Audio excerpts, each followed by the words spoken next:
pacientemente esperé a Jehová, y se inclinó a mí, y oyó mi clamor, y me hizo sacar del pozo de la desesperación, del lodo cenagoso.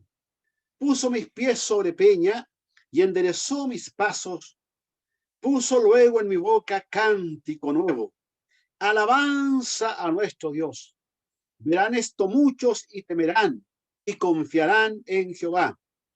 Bienaventurado el varón o el hombre que puso en Jehová su confianza y no mira a los soberbios ni a los que se desvían tras la mentira. Amén. Gracias, Señor, por esta palabra. Ya se ha orado por ella. Vamos a ir a la exhortación misma. He titulado este mensaje La liberación de Jehová. La liberación de Jehová. El rey David fue un hombre usado por Dios para los grandes propósitos de estabilidad del reino de Israel. Él tuvo que combatir muchos enemigos externos, ¿cierto? Los enemigos externos de Israel eran muchos. Están, por dar un ejemplo, los amalecitas, los filisteos, los amonitas, en fin, tantos pueblos que habían alrededor y que eran una amenaza constante para la estabilidad del reino. Contra esos reyes, contra Siria, contra tantos otros tuvo que combatir. Pero también había enemigos internos, que eran los mismos israelitas muchas veces, los mismos judíos que se levantaban contra el rey para acechar su vida, para desanimarlo, para desalentarlo, para destronarlo. Y él tenía que librar esta batalla contra estos enemigos, porque realmente cuando uno lee la historia del rey David, su reino, todo su proceso que él vivió, es un proceso de guerra, de batallas. Estaba terminando una batalla cuando tenía que enfrentar otra. Y sin duda que todo esto producía en él desgaste, agotamiento, estrés muy fuerte, estado de angustia. Por eso es que él pedía a Dios siempre en sus momentos de angustia, de tristeza incluso, o de desesperación, él clamaba a Dios. Y es por eso que este salmo dice, pacientemente esperé Jehová y él oyó mi clamor, ¿cierto? Ahora, este salmo también se identifica claramente con el mismo Cristo, con el mismo Señor Jesús, quien estuvo previo a la cruz, allí en el Getsemaní, ¿cierto? En un momento muy difícil, porque aquí el salmista dice que Dios los hizo sacar del pozo de la desesperación, del lodo cenagoso, un estado muy terrible de depresión, de angustia. Y Jesús también vivió esto, cuando en un momento dijo, mi alma está angustiada hasta la muerte. Esto sin duda que se identifica mucho con el proceso que él vivió. Pero sin embargo, así como David oró a Dios, clamó a Dios, buscó a Dios, Dios lo libró y le dio liberación. Así también, sin duda que este Dios todopoderoso fue el que sostuvo a Jesús para enfrentar esta gran tarea, esta gran misión que él tenía que realizar para combatir al enemigo más terrible del hombre, como es el pecado, como es el diablo mismo. Gloria a su santo nombre. Amados hermanos, este Dios es el Dios de la liberación. Nuestro Dios es un Dios de liberación. Pero esta liberación de Dios muchas veces demanda esperar con paciencia. Porque dice, pacientemente esperé a Jehová. O sea, podría haber, ¿cierto?, reclamado, Dios, líbrame, y ahora ya. Pero él dice que esperó en Dios con paciencia. Los tiempos en los que Dios actúa no siempre coinciden con los tiempos nuestros, porque nosotros siempre actuamos de una manera determinada, nuestros tiempos también son limitados, nuestra visión es corta, pero el tiempo de Dios es distinto. Job, el siervo de Dios, ¿cierto? Este hombre que pasó una terrible prueba igual, que duró mucho tiempo en su vida. Cuando él le habla a Dios, ahí en el capítulo 10 de Job 4 y 5 dice, Job le habla a Dios y le dice, ¿tienes tú acaso ojos de carne? Hablando de cierto que Dios tenía ojos como nosotros. ¿Ves tú cómo ve el hombre? ¿Son tus días como los días del hombre o tus años como los tiempos humanos? Sin duda que no es así. Los tiempos de Dios son distintos a los tiempos nuestros. Es por eso que debemos esperar con paciencia en el tiempo de Dios. En el tiempo de Dios vendrá la respuesta.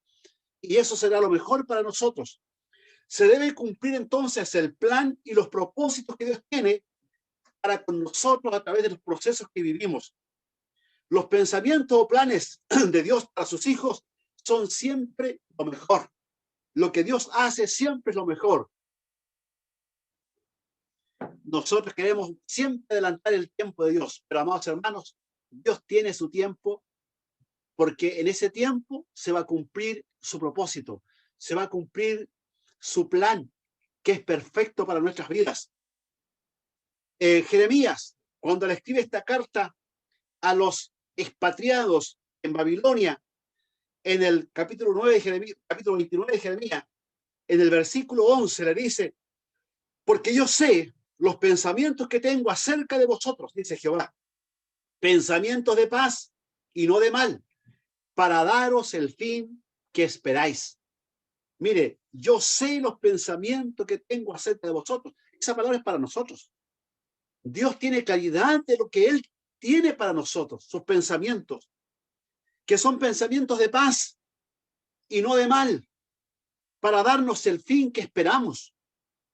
Solo estos propósitos de Dios que deben cumplirse en nuestra vida se van a apreciar una vez que concluya la prueba.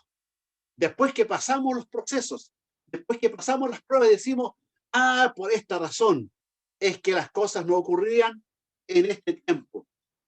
Y cuando pase el tiempo nos damos cuenta que algo hizo Dios con nuestras vidas, algo hizo Dios con nuestra situación particular, especial. El proceso es necesario.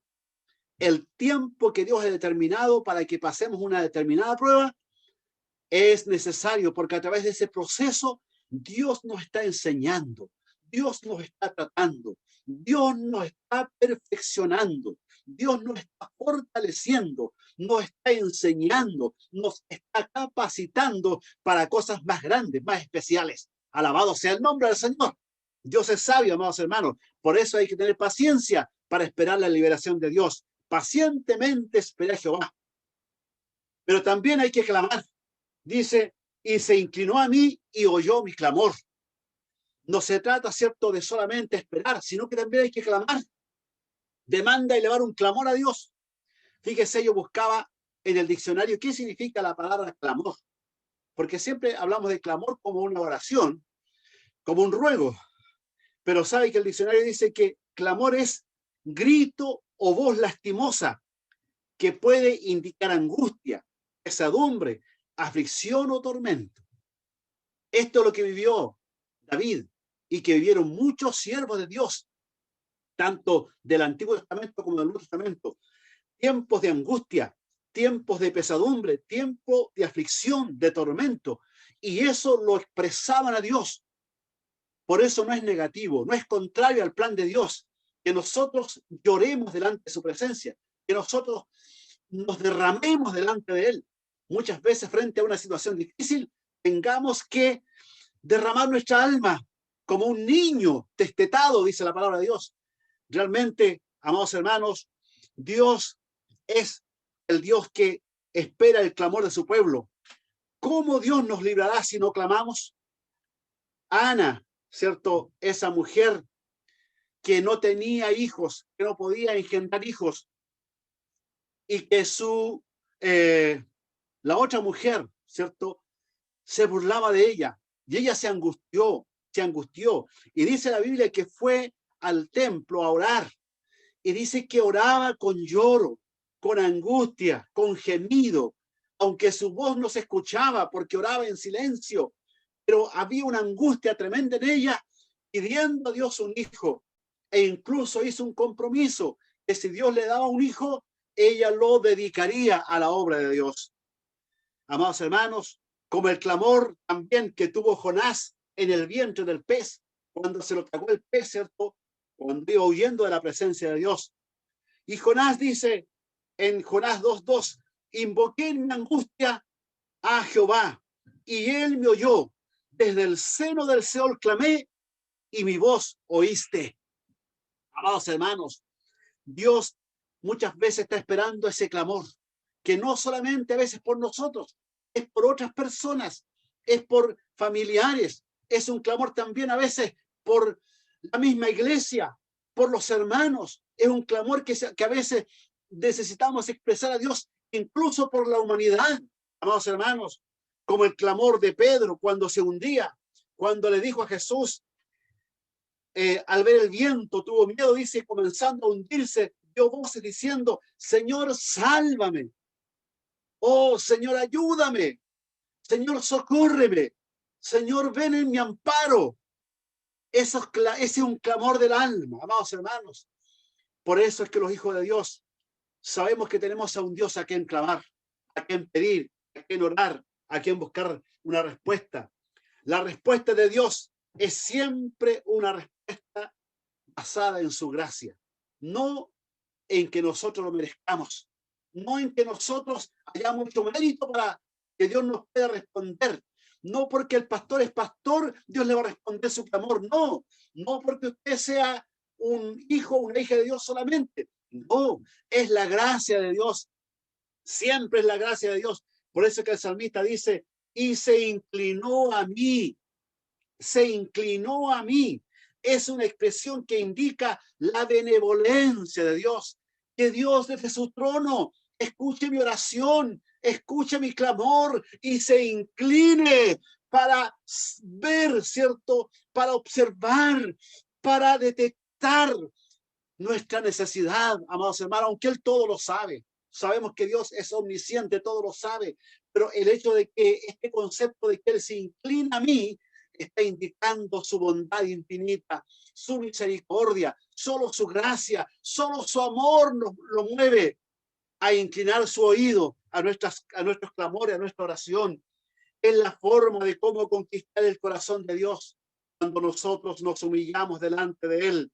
Por eso que David dice, se inclinó a mí, tuvo misericordia de mí, se apiadó de mí, fue benéfico, fue benevolente para conmigo. Por eso Él se inclinó a mí. Amados hermanos, David se humillaba. Una de las particularidades que tiene David, porque era un hombre de acuerdo al corazón de Dios, es que era un hombre que se humillaba a Dios.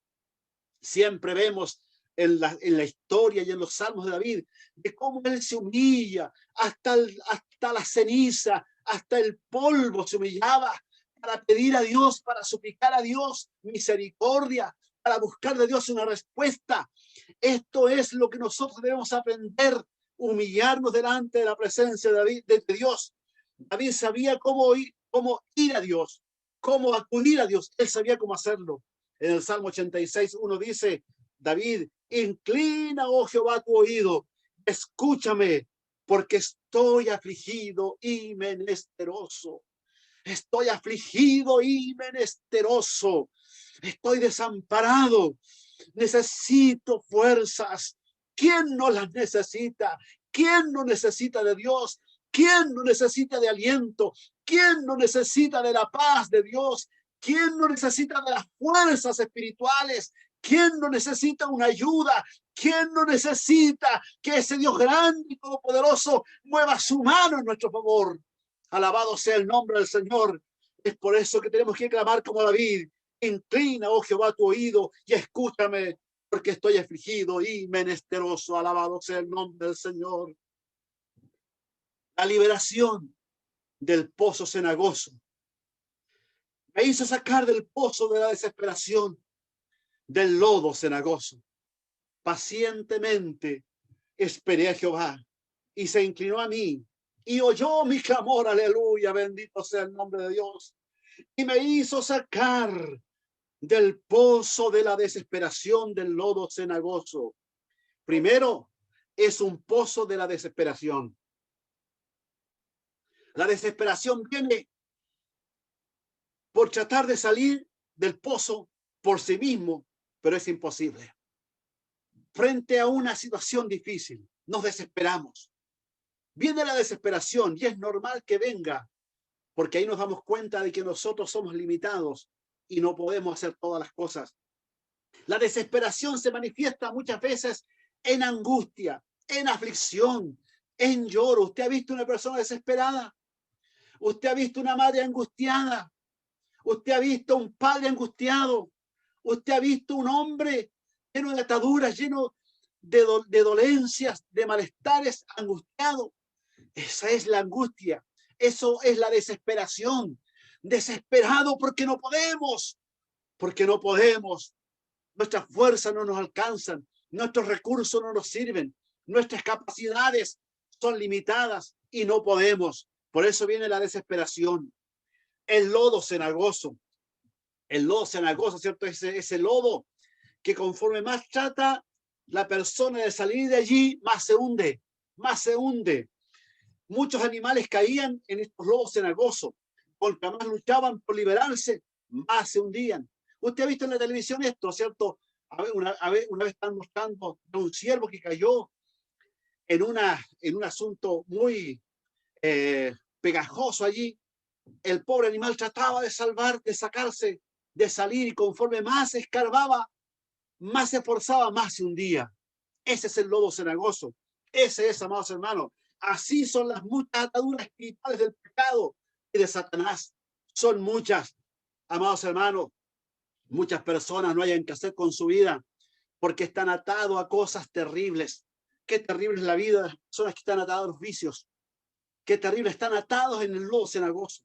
Qué terrible es la vida de una persona que está pasando por una situación donde no puede zafarse. Son ataduras que el pecado y el diablo ha puesto en su vida. La Biblia dice que el que practica el pecado es del diablo. Mire, el pecado y el diablo están unidos, porque el diablo peca desde el principio. Sin embargo, dice, para esto apareció el Hijo de Dios, para deshacer las obras del diablo. El único que puede sacarnos del pozo de la desesperación, del lodo cenagoso, es Cristo. Él puede con su mano poderosa tomar al hombre, a la persona que está hundiéndose, y levantarlo. Así como tomó a Pedro de la mano y lo levantó de las aguas. Así Él puede levantar al que se está hundiendo en las cosas de esta vida. Este lodo cenagoso pueden ser también las muchas dudas y angustias del alma. Amados hermanos, del alma angustiada. Las dudas que angustian a las personas, tantas dudas que hay, están viviendo en ese lodo cenagoso. O pueden ser los efectos de esos procesos duros que vivimos en la vida, que las personas viven. Procesos muy difíciles, amados hermanos. Qué difícil es una separación de un matrimonio, por ejemplo. Qué difícil es cuando hay un enfermo grave en el hogar que está postrado y no hayamos qué hacer. Qué difícil es. Esos efectos son duros para la vida del ser humano. El lodo cenagoso está presente allí, o un estado de angustia profunda, donde todo se ve oscuro, cuando la gente comienza a vivir procesos, crisis de pánico, crisis de angustia. Eso a veces se transforma en una depresión, en una situación terrible. Yo he visto personas angustiadas que no hay nada que los aliente, no hay nada que los anime, ni el trabajo, ni las cosas que pueda recibir, no hay nada que los aliente, nada, nada. A veces solamente desean morir. Están allí hundidos en el lodo cenagoso, amados hermanos. Un estado de angustia donde todo se ve oscuro, pensamientos de muerte muchas veces que vienen a la mente.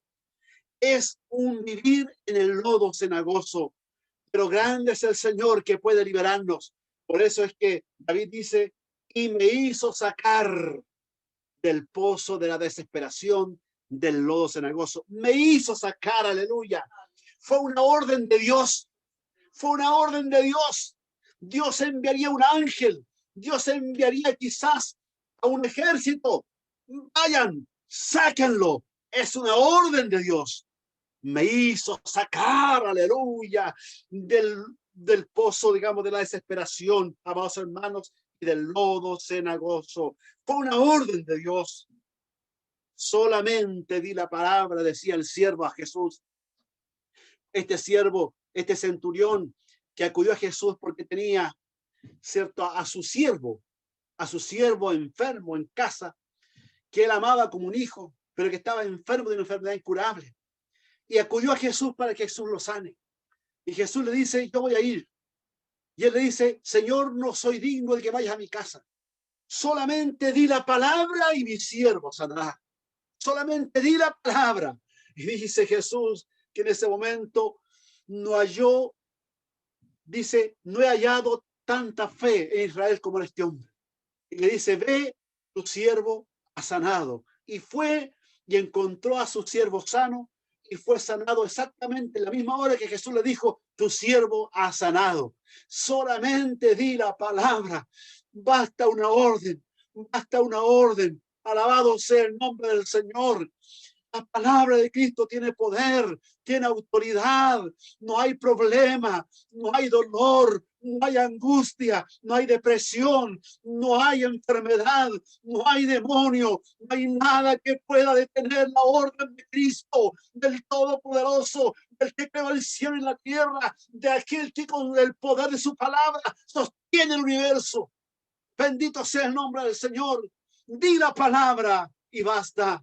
Aleluya. Cuando los reyes daban una orden, esa orden no podía ser desobedecida ni podía ser modificada. Tenía que cumplirse la orden como estaba. Cuando Cristo da la orden, esa orden se cumple, sí o sí. ¿Por qué? Porque Él es el Rey de Reyes y Señor de Señores. Aleluya. En su nombre hay liberación. Él ya dio la orden. ¿Y cuál es la orden? En mi nombre echarán fuera demonios. En mi nombre hablarán nuevas lenguas. En mi nombre tomarán en sus manos serpientes mortíferas, venenosas, y no le dañarán. Comerán cosas mortíferas y no les dañarán. En mi nombre pondrán las manos sobre los enfermos y los enfermos sanarán. En mi nombre, porque en el nombre de Jesús hay poder. En el nombre de Jesús hay poder. Y ese poder no ha cambiado, ese poder no se ha limitado, ese poder no ha disminuido, ese poder no ha decaído, porque Él es todopoderoso, su poder y su autoridad. Y Cristo mismo es el mismo de ayer y de hoy por todos los siglos. ¿Cuántos creen en este Cristo? ¿Cuántos creen en su palabra? ¿Cuántos creen en la autoridad de Cristo? ¿Cuántos creen que en el nombre de Jesús hay poder para libertar a los endemoniados? Hay poder para que se salen los enfermos. ¿Cuántos creen que en el nombre de Jesús se liberta el pecador y se levanta el caído? Aleluya, gloria a su nombre para siempre. La liberación del pozo de la desesperación y del lodo cenagoso es lo que Dios sigue haciendo en este tiempo, porque hay muchos que están viviendo en esa situación. Una liberación que trae estabilidad. ¿Por qué? Porque dice, puso mis pies sobre la peña y enderezó mis pasos. Puso mis pies sobre la peña. La peña es una roca sobresaliente, firme e inconmovible. Esa es la peña. Y todos sabemos que Cristo es la peña, que Cristo es la roca eterna. Era la peña que en Horeb dio de beber al pueblo, como lo dice 1 Corintios 10:4. Y todos bebieron la misma bebida espiritual porque bebían de la roca espiritual que los seguía. Y la roca era Cristo. Cristo es la roca en la cual la iglesia fue fundada y está fundamentada. Cuando Jesús le habla a Pedro y le dice, yo también te digo que tú eres Pedro o Petros, y sobre esta roca, no está hablando de Pedro ahora, está hablando de una roca firme, sólida, que es Cristo mismo.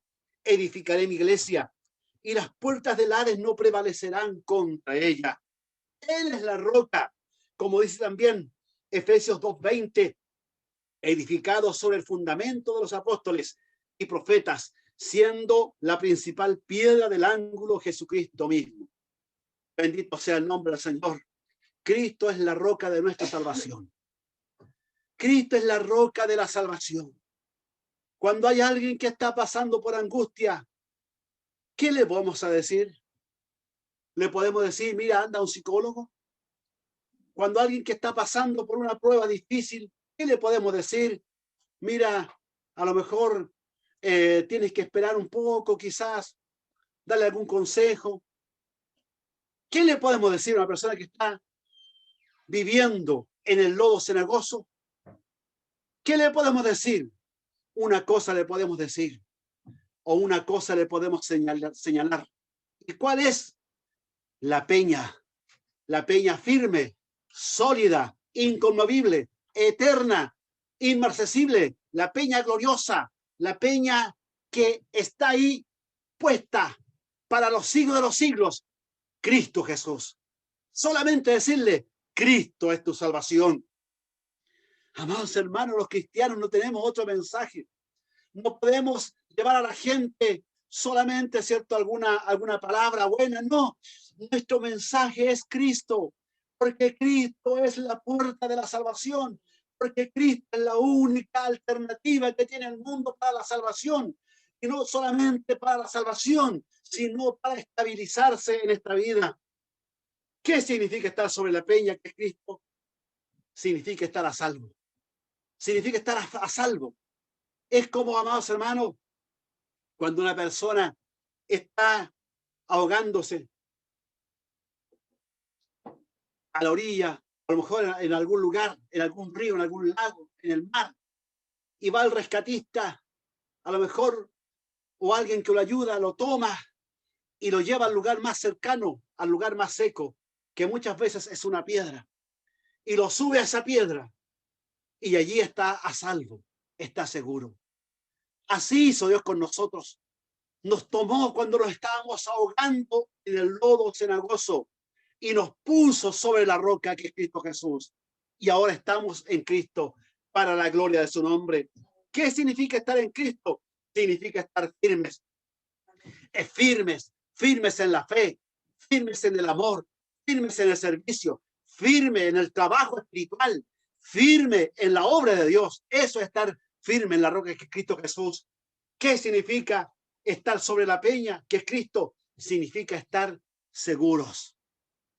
¿Dónde estamos más seguros? Estamos más seguros en Cristo Jesús. Aleluya.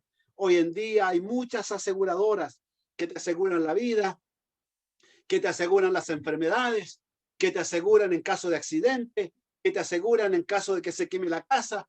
Hay muchos ofrecimientos de seguros para las personas en este mundo, pero hay un solo seguro que es real y que es efectivo para todas nuestras necesidades y mayormente para la salvación. Ese seguro es Cristo Jesús, la roca, la peña eterna. Alabado sea el nombre del Señor. ¿Cuántos están de acuerdo conmigo? ¿Cuántos se gozan esta hora? Aleluya. Estás en la roca, estás en Cristo, estás en la peña. Alabado sea el nombre del Señor. Por eso es que nada te mueve, nada te va a desestabilizar, nada te va a llevar, porque estás en Cristo Jesús. Es una liberación. La liberación de Jehová es una liberación con evidencias. Una evidencia es lo que demuestra algo, ¿cierto? Es una evidencia. Cuando un fiscal investiga un caso, ¿qué es lo que buscan ellos? Buscan evidencias. Evidencias que atestiguen, que sirvan para ayudar a alguien o condenarlo, las evidencias. El que ha sido liberado por Cristo también tiene evidencias en su vida. ¿Cuál es la primera evidencia? La transformación o el cambio de su vida. Esa es la primera evidencia. Por eso que dice, y enderezó mis pasos. Enderezó mis pasos. Ese concepto, esa frase, habla de una nueva criatura. Habla de una nueva persona. Enderezó mis pasos. ¿Por qué? Porque antes mis pasos eran chuecos. Iba para cualquier lado, donde iba el viento, para donde iba la marea, para donde me guiaban, para allá iba, donde los amigos, donde los políticos, donde quizás las otras religiones, para allá iba, para acá, donde el viento iba. Pero ahora Cristo enderezó mis pasos, aleluya. Solo el nuevo nacimiento en Cristo produce una nueva vida. El nuevo nacimiento en Cristo produce una nueva vida. una persona que ha sido sacada del lodo de la desesperación, que se estaba ahogando, que estaba con el barro hasta el cuello, aleluya, que ya estaba respirando tierra. Esa persona, así éramos nosotros. Cristo nos sacó de allí y nos dio nueva vida, aleluya, aleluya, gloria a Dios, alabamos el nombre que es sobre todo nombre, aleluya. Nos hizo nacer de nuevo a una nueva vida en Cristo. El que ha sido liberado por Cristo tiene una conducta acorde a la nueva vida en Cristo. Gloria a su santo nombre. Cuántos se gozan que Cristo haya enderezado sus pasos. Aleluya. Ahora ya no anda tambaleándose para todos lados. Ahora ya no anda donde lo lleva la cabeza. No, ahora no, ya no anda donde lo llevan las emociones, los sentimientos. Ahora camina derechito, aleluya, en el camino de la verdad, aleluya, que es Cristo Jesús el Señor, aleluya. Una vida de alabanza también es otra evidencia de aquel que ha sido liberado. Una vida de alabanza. Mire qué lindo lo que dice aquí el salmista. Gloria a Dios, aleluya. Puso luego en mi boca cántico nuevo. Puso luego en mi boca cántico nuevo. Alabanza a nuestro Dios. Aleluya. Por eso es que los cristianos somos tan buenos para cantar. Somos tan buenos para cantar. Echamos de menos las vigilias a veces, excepto los cultos largos, las campañas. Y ahí están los que son buenos para cantar, que les gusta alabar a Dios. Vine a alabar a Dios. Jesús me dio la libertad, me libertó. En fin, cantamos. Cristo es nuestro jefe, nos lleva a la lid. Firme y adelante, hueste de la fe, a combatir de suelo de la guerrera, voz del buen Jesús. Cantamos, porque eso es transformación. Eso es porque el Señor nos sacó del lodo cenagoso y nos puso sobre la peña y puso cántico nuevo en mi boca. ¿Y saben cuál es el cántico nuevo? Es el que sale del corazón. Aunque sean esos mismos cánticos viejitos, esos himnos viejitos quizás que cantamos, pero si lo cantamos con el corazón, cada vez que lo cantamos es un cántico nuevo. Aleluya, porque es la nueva vida en Cristo la que proclamamos. Gloria a Cristo, gloria a su nombre, aleluya. Como el pueblo de Israel, después que fue liberado del faraón, cuando cruzaron el Mar Rojo, ¿qué hicieron al otro lado de ellos? Cantaron a Dios, cantaron a Jehová. David, Moisés con María, con Aarón y todo el pueblo cantaron. Las mujeres tomaron sus panderos y comenzaron a danzar a Dios, a bailar para Dios, a danzar para Dios, porque eran libres, porque el faraón había perecido en el mar y ellos estaban alabando a Dios en seco, aleluya. Gloria a Dios, aleluya, porque la liberación produce gozo, produce alabanza al Dios Todopoderoso. Bendito sea el nombre del Señor. Y ahí que cantamos ese cántico que dice, echó a la mar los carros del faraón. Amén, gloria a Dios. Como los muchos salmos que compuso David, celebrando la liberación de Dios. Aleluya. Alabad a Jehová porque Él es bueno, porque para siempre su misericordia, dice David en muchos de sus salmos. Aclamad a Dios con alegría toda la tierra. Alabado sea el nombre del Señor. Venid conmigo y aclamemos a Jehová y cantemos a una al Dios de nuestra salvación. Y tantos salmos que nos hablan, por eso que David vivía cantando. Él tenía su arpa y vivía cantando a Dios. En las noches cantaba a Dios. Aleluya. Cánticos en las noches, cánticos de liberación. Aleluya. Gloria a Dios. Eso solamente ocurre cuando hay transformación, cuando hay verdadera liberación. Aleluya. Voy al Señor, me gozo y me emociono como si estuviera predicando en el púlpito del templo y los hermanos escuchando allí todos. Alabado sea el nombre del Señor, porque no importa que no estemos en el templo, estamos en la presencia del Dios vivo, ante la presencia del Dios vivo. Aleluya, alabado sea su nombre. Pablo dice, hablando entre vosotros con salmos, con himnos y cánticos espirituales, cantando y alabando al Señor en vuestros corazones. Por eso que los hermanos cuando van a su trabajo, como saben que no pueden cantar a voz en cuello, cantan en el corazón. Y allí en el corazón dicen, del pecado esclavo fui, sí, sí, oh sí, pero en el corazón, aleluya, gloria a Dios, gloria a Dios. Allí está la fuente de alabanza a Dios. Y esta alabanza será personal, pero también con la congregación. Hablando entre vosotros, habla de la relación con los hermanos. Alabando a Dios como congregación, como conjunto, como iglesia. De ti será mi alabanza en la congregación, dice el salmista. Mis votos pagaré delante de los que le temen. De ti será mi alabanza en la congregación. Otra evidencia. Miren, estamos hablando de la evidencia del que ha sido liberado. Es el testimonio a los demás. Esa es otra evidencia. Dice, verán esto muchos verán. Lo que decía mi hermana Elba, que muchos le han dicho, ¿por qué?